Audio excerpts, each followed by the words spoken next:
ഇത്രയും വർഷങ്ങൾ സിനിമ കാണാതെ ഞാനൊരു വീഡിയോ കണ്ടാണ്. ഒരു അച്ഛനും അമ്മയും പ്രായം ചെന്നവർ മകൻ സിനിമയ്ക്ക് കൊണ്ടാണ്. അപ്പോൾ വർഷങ്ങൾക്ക് ശേഷമാണ് ഒരു സിനിമ. അപ്പോൾ അവർ എന്ത് സന്തോഷം. ആ മോഹൻലാലിൻ്റെ സിനിമ എന്ത് ഇറങ്ങിയിട്ട് അവർ ബ്ലോഗ് ചെയ്തപ്പോഴാണ് അത് ഭയങ്കരമായിട്ട്. ആ ബ്ലോഗ് കണ്ടിട്ട് നമുക്ക് അത്ഭുതപ്പെടും. ആ പ്രായം ചെന്നിട്ട് ഇവർ ആ സിനിമ കണ്ടിട്ട് പറയുന്നത്. ഒരു കുട്ടിയുടെ ഒരു വീഡിയോ ഉണ്ടല്ലോ, എന്തിനാണ് മോഹൻലാലിനെ പോലീസ് പിടിച്ചതെന്ന് പറഞ്ഞൊരു വീഡിയോ. അല്ല, എല്ലാവരും ഒരുപോലെ പറയുകയും ഒരുപോലെ സംസാരിക്കുകയും ചെയ്യുന്ന ഒരു സിനിമ, അത് കളക്ഷനിൽ മാത്രമല്ല, ഒരു നിർമ്മാതാവെന്ന നിലയിലും ആക്ടർ എന്ന നിലയിലും സംവിധായകൻ എന്ന നിലയിലും അതിൽ വർക്ക് ചെയ്തിരിക്കുന്ന ഷാജിക്കായാലും അതിൽ ജേക്സനായാലും അതിൻ്റെ പ്രൊഡക്ഷനിൽ വർക്ക് ചെയ്തവർക്കും എല്ലാവരുടെയും, ഞാൻ പറയുന്നത് മുഴുവൻ പേരും, ഡിക്സൺ, എല്ലാ ആളുകളും, മറ്റേ പറയുന്ന ഗൂഗിൾ, എല്ലാവരുടെയും ഒരു കാലഘട്ടത്തിലെ അഭിമാന ചിത്രമായി മാറ്റാൻ പറ്റി എന്നുള്ളതാണ് എനിക്ക് ഏറ്റവും വലിയ സന്തോഷം. അതെ, അതിലുള്ള എല്ലാവർക്കും പേര് ഞാൻ ഇതിലെ ഭാഗമായിരുന്നു. എനിക്കും പറയാനുണ്ട്, ഞാൻ എൻ്റെ ഭാഗമായിരുന്നു. ഞാൻ ആദ്യത്തെ പൂജ വേറെ ആരും ഇല്ലായിരുന്നു. കറക്റ്റ്. ഞാൻ ഇപ്പൊ നേരത്തെ പറഞ്ഞ രഞ്ജിത്തേട്ടൻ പറഞ്ഞ നമ്മളിവിടെ ഇരുന്ന് വർത്താനം വേണ്ടി പെട്ടെന്ന് പോയി ക്യാരക്ടർ വന്നു. ഞാനൊരു ലൊക്കേഷൻ വരുമ്പോൾ ജയിലിലെ സീൻ എടുക്കാം, ആക്ഷൻ സീൻ എടുക്കാം. നമ്മളിങ്ങനെ രസകരമായ വർത്താനം നേരെ പോയിട്ട് തിരിച്ച് വീണ്ടും ആ ജയിലിലെ സീൻ കാണാത്തവരൊക്കെ, കണ്ടവർക്കറിയാം, കാണാത്തവർ കാണാൻ വേണ്ടിയാ പറഞ്ഞത്. ആ സീൻ നമ്മൾ എന്തോരം മണിക്കൂർ വർത്താനം വേണ്ടാ പോകണം. പെട്ടെന്ന് ആൾ മാറി നമ്മൾ അത്ഭുതപ്പെടുത്തി എന്നെ.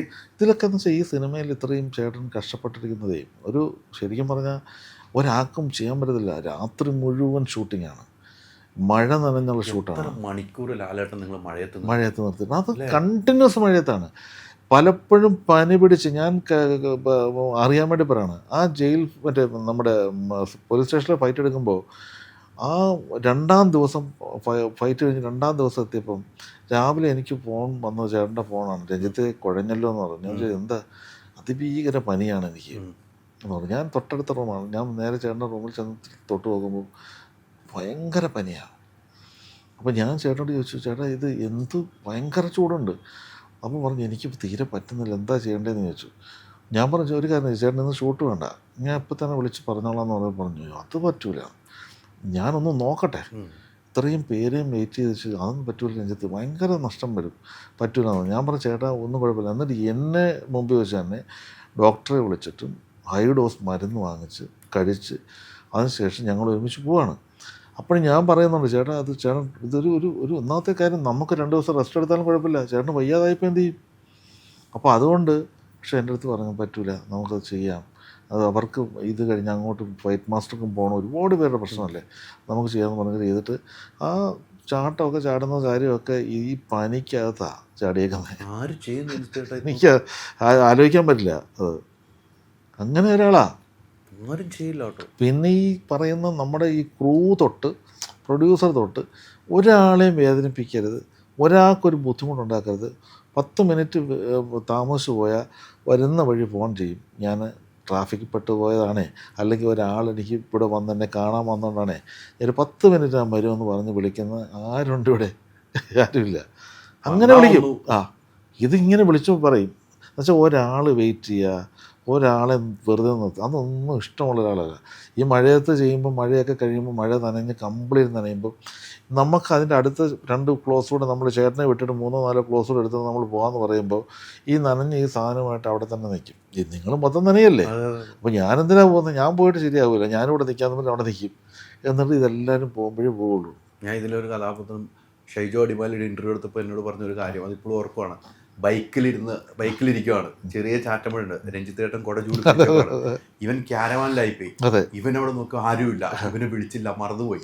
ഉടനെ ഇവൻ വന്നപ്പം രഞ്ജിത്തേട്ടൻ ഇങ്ങനെ ബൈക്കിൽ, അപ്പോൾ ആ ചാറ്റമഴ അവിടെ ഇരിക്കുവാന്ന്, ബൈക്കിൽ ഇങ്ങനെ കാലും ഇരിക്കാതെ. അപ്പം ഇവന് ഭയങ്കര അഭിപ്രായം. വണ്ടി കയറിയപ്പോൾ ലാലേട്ടൻ പറഞ്ഞ ഒരു കാര്യം ചെയ്തോളുന്നത്, മോനെ പിടിച്ചിരുന്ന് നമ്മൾ 100 പോകാൻ പോവാം, അത്രയും ഹാപ്പിയാക്കി ഇവന്റെ ടെൻഷൻ ഒഴിവാക്കി കൊടുത്തത്. അതെന്താന്ന് വെച്ചാൽ ഷൈജുവിന്റെ കുഴപ്പമില്ല, അല്ലാന്ന് പറഞ്ഞു. ഒരു 5 കിലോമീറ്റർ 6 കിലോമീറ്റർ മുമ്പ് ഈ നമ്മൾ ഈ റോഡ് ഷൂട്ട് ചെയ്യുന്ന സ്ഥലത്ത് കാരവാൻ വരാൻ പറ്റത്തില്ല. അപ്പോൾ അവിടുന്ന് ബാക്കി എല്ലാം, അപ്പോൾ ഈ മഴ പെയ്തപ്പോൾ എല്ലാവരോടും കാരവാനിൽ കയറുന്നതാണ് പറഞ്ഞു. അപ്പം ഷൈജു മാത്രമേ ആർട്ടിസ്റ്റായിട്ടുള്ളൂ വേറെ, ബാക്കി എല്ലാവരും ഷിഫ്റ്റ് ചെയ്തു. ഈ കാരവാൻ അതിനകത്ത് ഷൈജു ചെയ്തു.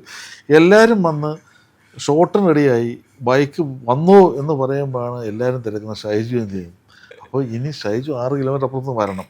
ഇതേ ബൈക്കിൽ മഴ പെയ്തുകൊണ്ടിരിക്കുക ബൈക്കിൽ അപ്പം അത് മാറില്ല ഒരു കുടയും പിടിച്ച് ഞാനും ചേട്ടനും കൂടെ നിൽക്കുകയാണ്. ഇപ്പം ഈ ഷൈജുവിൻ്റെ ഒരു വരവുണ്ട്, ഞാൻ കണ്ടാ വെച്ചാൽ ഈ ലാലേട്ടൻ വഴക്ക് പറയുമോ, എത്രയോ സമയമായിട്ട് നിൽക്കുകയല്ലേ എന്നാലും നേരെ ഇങ്ങോട്ട് വന്നപ്പോൾ നേരെ വന്നപ്പോൾ വാ വാ വാ കയറി കയറി എന്ന് പറഞ്ഞു. കയറി കഴിഞ്ഞിട്ട് നേരെ വന്നു പിടിച്ചിരുന്നോണേ. അല്ല അത്രയും കൂളാക്കി ഒരാളെക്കൊണ്ടും കഴിയില്ല ഒരാളെ കൊണ്ടില്ല. ഇതിനകത്ത് വേറെ രസകരമായ കാര്യങ്ങളുണ്ട്. എനിക്ക് ബിനുപപ്പിൻ്റെ ഒക്കെ വേറെ ഒരു ഇൻ്റർവ്യൂവിൽ കണ്ടാണ് സെൽഫ് ട്രോളുകൾ കുറേ ഉണ്ട്. കഞ്ഞി എടുക്കട്ടെ, അതൊക്കെ തരുമൂർത്തിയുടെ ഒരു സംഭവം. അത് ലാലേട്ടൻ മറ്റേ വെട്ടിയിട്ട വാഴപ്പിണ്ടി അത് നിങ്ങളുമായിട്ടൊക്കെ സംസാരിച്ചിരുന്നു. അല്ല എങ്ങനെയാന്ന് വെച്ചാൽ തരുൺ ഇതിനകത്ത് തരുൺ ഇന്റർവ്യൂ പറയുന്നുണ്ട്, ഇതെല്ലാം തരുൺ എഴുതി വെച്ചിട്ടുണ്ടെങ്കിൽ അന്ന് സ്ക്രിപ്റ്റിനകത്തൊന്നും ആ സമയത്ത് ചേട്ടനോട് പറയുമ്പോൾ ഇതില്ല. അതിനുശേഷം രസത്തിന് വേണ്ടി പുള്ളി ഓരോന്നോരോന്ന് എഴുതി കറക്റ്റ് കാര്യമാണ്. അപ്പോൾ ഇത് എഴുതുമ്പോഴൊക്കെ എഴുതി കഴിഞ്ഞിട്ട് എന്നോട് ചോദിച്ചു ലാൽ സാർ വല്ലതും പറയുമോ ചോദിച്ചു. ഇതൊക്കെ പറഞ്ഞാൽ നമ്മളെ ഇനി എന്തെങ്കിലും പറയുമോ? ഞാൻ പറഞ്ഞു നിങ്ങൾ എഴുതി വെച്ചോ, ഒരു കുഴപ്പമില്ല, അങ്ങനെ ആളല്ല പുള്ളി എന്നുള്ളത്. എന്നിട്ടും ഈ തരുണൊരു ധൈര്യമില്ല ഈ സീൻ കൊണ്ട് കൊടുക്കുമ്പോൾ. ഇത് വായിക്കുമ്പോൾ ഇതിനകത്തുണ്ടല്ലോ, അപ്പോൾ എൻ്റെ അടുത്ത് ചേട്ടനോടൊന്ന് പറഞ്ഞേ എന്നിട്ട് ചേട്ടനൊന്ന് പറയണം, പറഞ്ഞിട്ട് ഞാൻ പറയാമെന്നാണ്. അപ്പോൾ ആദ്യം ഞാൻ ആദ്യം ചെന്നിട്ട് പറഞ്ഞു ചേട്ടാ ഇങ്ങനത്തെ കുറേ പരിപാടികൾ ഞാൻ തരുന്നു. അതിനെന്താ നാട്ടുകാർ മുഴുവൻ പറഞ്ഞുകൊണ്ടിരിക്കുകയല്ലേ. പിന്നെ തരുന്ന ധൈര്യമായി. അൾട്രാ മോഡേൺ കിച്ചൺ ഡിവൈസസ്, ഒരു കിച്ചണിൽ വേണ്ട എല്ലാ ലേറ്റസ്റ്റ് ബ്രാൻഡുകളും ഇവിടെയുണ്ട്. ലോകോത്തര ബ്രാൻഡുകൾ, original products, wide range. MyG future. WhatsApp വഴി ഇംഗ്ലീഷ് പഠിക്കാൻ ഇംഗ്ലീഷ് കഫേ ഉള്ളപ്പോൾ ഇംഗ്ലീഷ് ഒരു വിഷയമേ അല്ല. English cafe, we present you the perfect English. WhatsApp now 9633 888 575.